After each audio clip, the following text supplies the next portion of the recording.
So what's up guys, yan, ipapakita ko sa inyo yung bomba namin dito sa Bicol, dun sa mga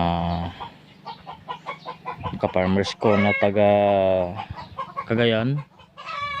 So di ko alam kung meron na to dun sa atin sa Cagayan, pero ganito ang tawag bomba namin, no? Kung tawagin namin ay pasikad. Yan, napakalaki yan.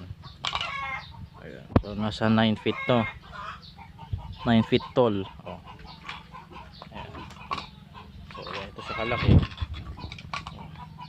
Ayan, pinakabunganga niya. Ito, itong hinahawakan ko na to. Ayan. Ito, dito kinakabit yung makina. Ayan. Ito yung ano, kabitan ng fan. Yan yung kabitan ng fan belt. So once na inandar mo yan, grabe na ang ano yan. Dito lumalabas yung tubig. Yan na. Ayan. Ayan. So napakabilis yung 1 hektarya. Talagang wala pang maghapon yan.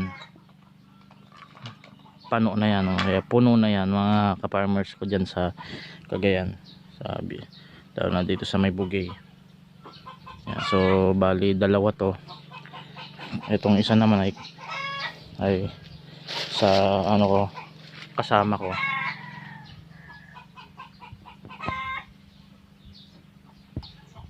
So ayan,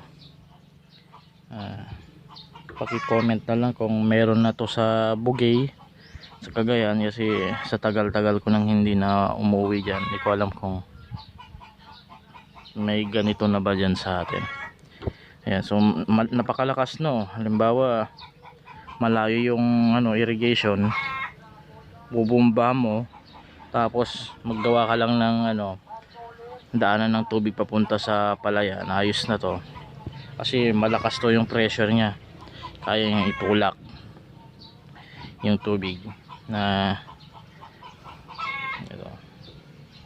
Yan, napakainam nito mga ka-farmers.